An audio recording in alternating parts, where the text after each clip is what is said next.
Today on the Perception in Action podcast, comparing and contrasting some different methods for using visual constraints in training, including stroboscopic training, spatial, and temporal occlusion. What transfers to competition? So it's time for a call to action.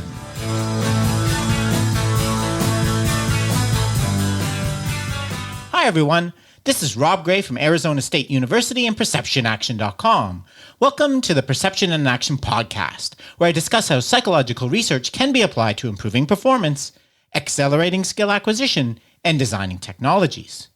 In today's episode, I want to look at a few different ways that we can add visual constraints in practice to help skill development. Also, as you will hopefully see, I think this connects nicely with the topics I've been talking about over the last couple episodes, differential learning and the CLA. The first type of visual constraint I want to look at is what I'm going to call systematic occlusion. This is where we block one specific aspect of an athlete's view during the execution of a sports skill. It can be either temporal, where we block view for a certain time period like the first part of a ball's flight, or spatial, where we block a certain location in the scene, for example, the view of the ground. For me, this approach is a good example of the use of the constraints-led approach because, as I discussed in my last episode, one of the main functions of the manipulation of constraints within the CLA is to aid self-organization by educating a performer's attention to different sources of information. As I've discussed many times on the podcast now, the superior perceptual abilities of athletes do not seem to be the result of superior general visual abilities, often called visual hardware, such as visual acuity, depth perception, wider peripheral vision, etc. Rather, superiority comes from better sport-specific abilities, for example, being attuned to different sources of specifying perceptual information, what some call visual software. Within this umbrella of perceptual expertise, one really critical concept is the education of attention.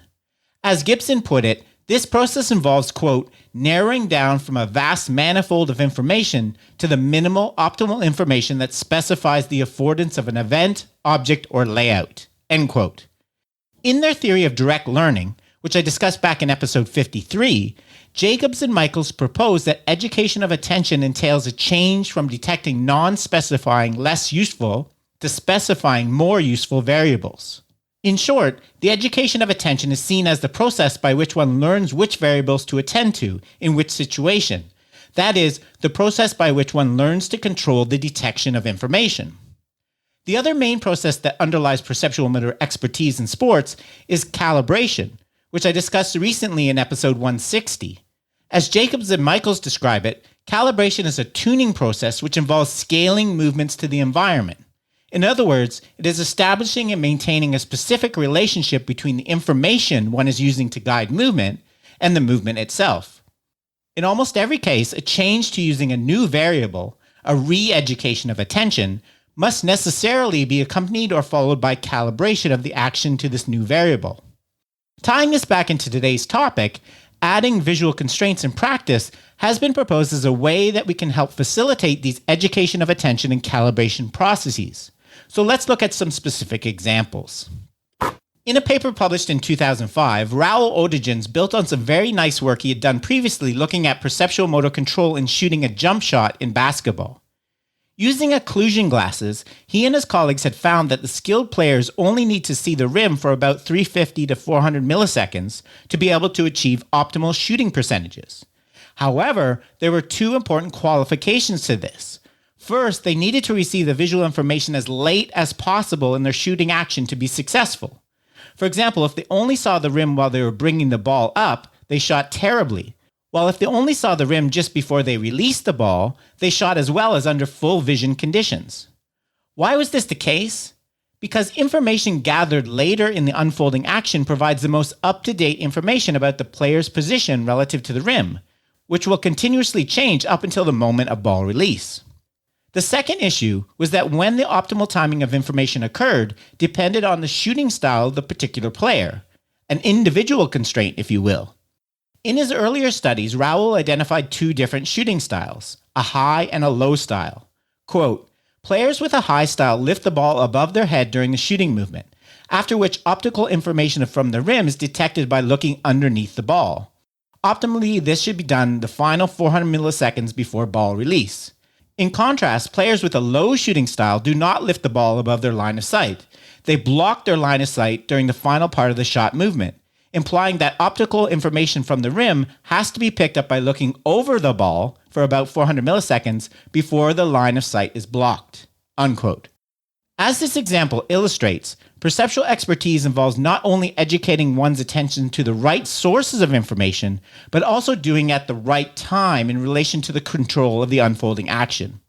Therefore, from a perceptual perspective, Raoul proposed that suboptimal shooting performance may be the result of looking at the rim either at the wrong moment, not as late as possible, or simply for too brief a period, or both. In his 2005 study, he sought to investigate whether the use of visual information in basketball shooting could be improved by constraining vision in practice using temporal occlusion. Specifically, the training was designed to improve the pickup of information in the final part of the action, just before the ball was released. This was achieved by occluding vision in the early part of the shot using liquid crystal occlusion glasses in the lab, which did not open until the ball was raised, or by having players shoot from behind a screen placed on a basketball court. With the screen present, the players could not see the rim until they jumped above it.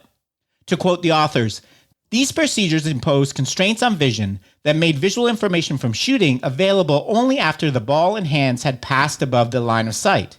Under the assumption that suboptimal shooting performance would normally entail information detection that would be either too early, before the final period, or too brief during this final period, it was expected that by excluding all vision prior to the final period, players' attention would be educated to the use of information available in this period." End quote. So, in referring back to my last episode, I think this is an excellent example of the use of the CLA. The training is clearly designed to promote self-organization. Players are not given any instructions about how to shoot, and in fact the design is allowing for completely different low and high shooting styles. The constraints are acting as informative boundaries. They're being used for one of the purposes I discussed last time, destabilizing an existing movement solution to encourage a performer to explore new ones. In this study, the Occlusion training group consisted of 6 players from the National Under-21 League in the Netherlands. Training lasted for 8 weeks, and as I mentioned, consisted of a combination of training in the lab with the Play-Doh occlusion glasses and on-court practice with the screen. By the way, if you've never seen the Play-Doh occlusion glasses in action before, I did a vlog about them a couple years ago, which I've linked to in the show notes. The control group consisted of 4 players on the same team that just participated in regular basketball practice. Dependent measures taken pre- and post-training included both shooting percentages in the lab and shooting percentages over 12 games of real competition. Finally, using motion capture, the authors were also able to measure what they called the final period duration. That is how long the players looked at the rim just before they released the ball. Before we get to the results, let's evaluate the quality of this study in terms of the guidelines proposed by Abernathy and Wood, which I discussed way back in episode 2. On the plus side, this study includes a measure of FAR transfer, in-game shooting performance, an assessment of the underlying perceptual process that the training is designed to influence, the final period, and a pure, just regular practice control group. On the downside, the sample size is very small and there is no placebo control group. So we need to keep those things in mind. What was found? First, there was an increase in the final period duration for all participants in the experimental condition.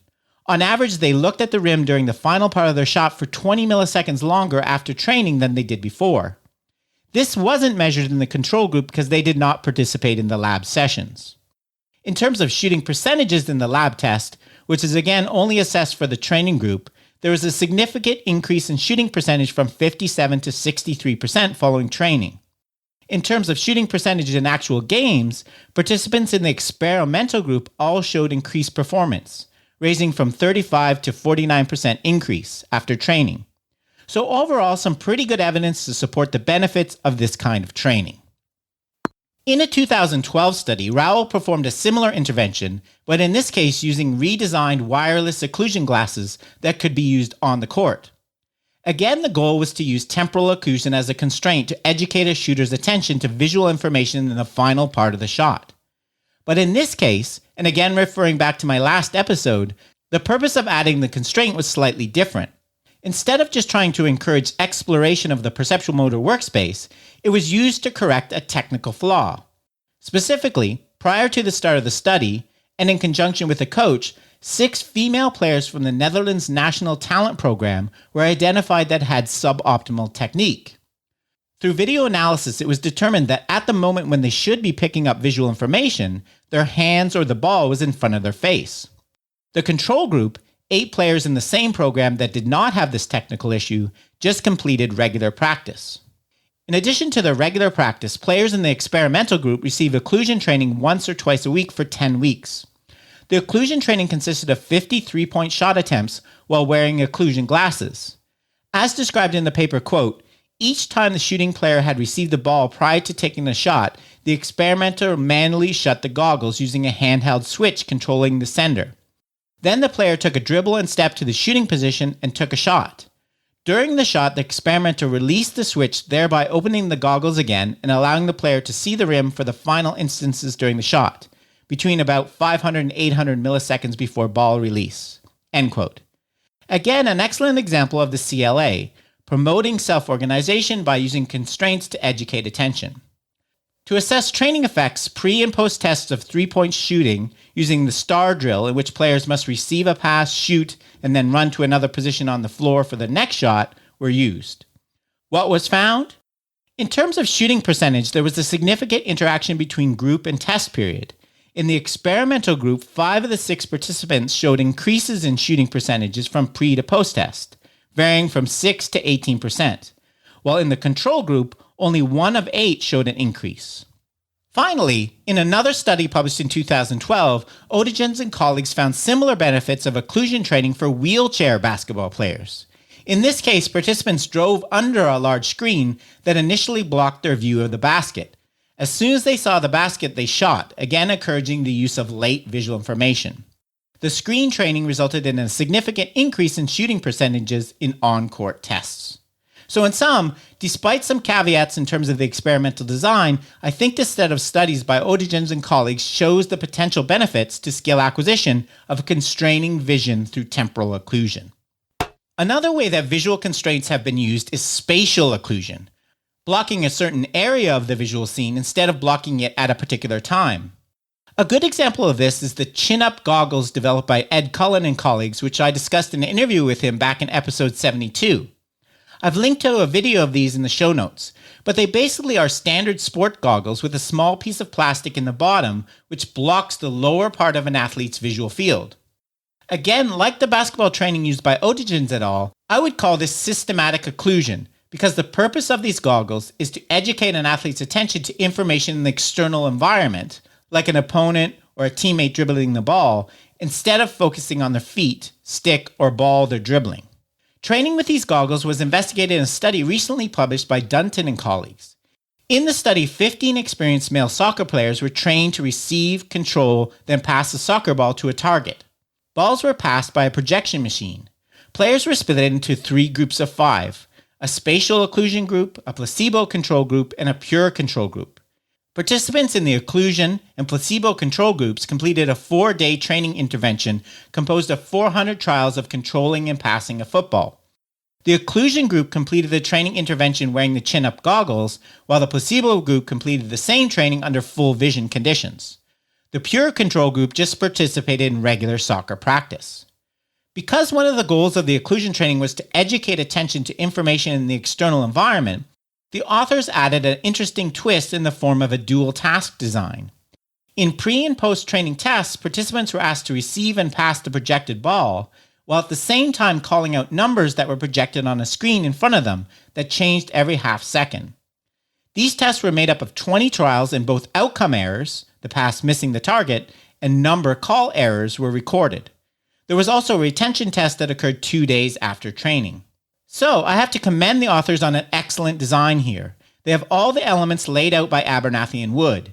If I have to quibble, the only limitations are the rather small sample size and the fact that the transfer task is very near to the criterion task in terms of transfer.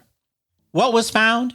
For outcome error, there was a significant group by test period interaction, with only the occlusion group showing a significant decrease in passing errors, from 5.2 to 1.4 on average. This improvement was also maintained in the retention test. There was no significant changes for the other 2 control groups. Similar results were found when the number of call-out errors were analyzed. The occlusion group showed a significant reduction from 32 to 9 on average, while there were no significant changes for either of the control groups. So in sum, I think this study shows that adding a spatial constraint to training can improve soccer passing ability. The fact that there was also an associated change in the ability to detect a stimulus in the external environment, that is, numbers on a screen, suggests that this improvement was the result of educating a performer's attention to different information. However, to really demonstrate this, it would be good for a follow-up study to use a more representative secondary task, like detecting the position of teammates. Finally, it should be noted that in a separate study published in 2019, Dunton and colleagues found essentially the same results for an occlusion study targeted at improving the crossover dribble in basketball. Link in the show notes. Turning to a different way of using visual constraints in practice, I want to contrast the occlusion examples we've just looked at with stroboscopic training, a topic I first discussed in episode 2. I don't want to go into too much detail on this again, but as most people I think now know, stroboscopic training involves practicing while wearing glasses, sometimes called shutter glasses, that open and close at different frequencies. I would call this unsystematic occlusion, because the goal is not to take away particular information sources or information at a particular time during the action, but is rather to randomly perturb the visual information available to the performer. To me, this aligns much more closely with the differential learning approach, that is, variability for variability's sake, as opposed to the constraints-led approach where we are systematically trying to educate attention and guide exploration in the perceptual motor space. For this reason, I personally would predict that it would be less effective than the systematic manipulation of visual constraints. My view has mostly been supported by research. As I discussed in episode 2, there had really only been one exploratory study of the transfer of stroboscopic training, an ice hockey training study by Mitroff and colleagues that has several design limitations. A recent addition to this literature, however, is a study published earlier this year by Hulsdunker and colleagues. This study involved stroboscopic training in badminton. 10 experienced players were evenly split into an experimental and control group. Both groups performed the identical 4 weeks of training, which consisted of practicing a variety of different shots and defense positions. The only difference was that for the experimental group, 50% of the practice time was spent training in stroboscopic conditions, while the control group always practiced under full vision conditions. For the experimental group, the settings of the strobe glasses were changed each week to make the task progressively more difficult, for example by making the occlusion periods longer. Pre- and post-training performance evaluation consisted of a smash defense test in which players had to defend 20 shots played to the backcourt by a coach. Shots were scored as either a successful hit, 2 points, a frame hit, 1 point, or a miss, 0 points. An interesting twist to this study was that the authors also included an underlying process measure in the form of visually evoked potentials. An evoked potential is a signal in our brain which occurs in response to a particular stimulus. Earlier research by the authors had shown that the N2 evoked potential in the motion processing areas of the brain had a shorter latency for more skilled as compared to lesser skilled badminton players. Therefore, based on the hypothesis put forth by proponents of stroboscopic training that it should improve the efficiency of visual processing, the authors predicted that the strobe training in their study should result in a decrease in this N2 latency. What was found? Absolutely no effects of the stroboscopic training at all. Both the experimental and control groups improved after training in terms of the number of successful hits. Although there was a trend for the stroboscopic group to improve by more, this difference was not significant. If you recall back to my discussion of the Hausner et al. Study in episode 162, this was the exact pattern they found when trying to replicate Schulhorn's original differential learning studies of soccer and shot put. Trends in the right direction, but no significant effects. In this Hulsdunker et al. Study of badminton, there were also no significant group differences in the latency of the N2 evoked potential. So to date, and unlike with the case of systematic occlusion, there is still no convincing published evidence of a successful transfer of stroboscopic training. To sum up in today's episode, I looked at different ways to constrain vision in practice.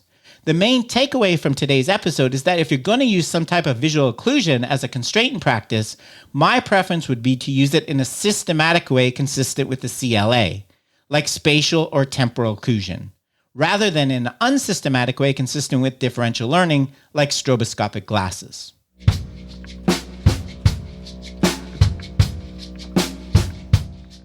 Okay, that's it for today's episode. Remember, you can contact me at robgray@asu.edu or follow me on Twitter at ShakyWeights. To find out more about the podcast, please check out perceptionaction.com. Finally, to support the podcast and receive bonus materials, including some podcast swag and written transcripts, please head over to patreon.com/perceptionaction. This is Rob Gray from ASU. Cheers for now, and keep 'em coupled.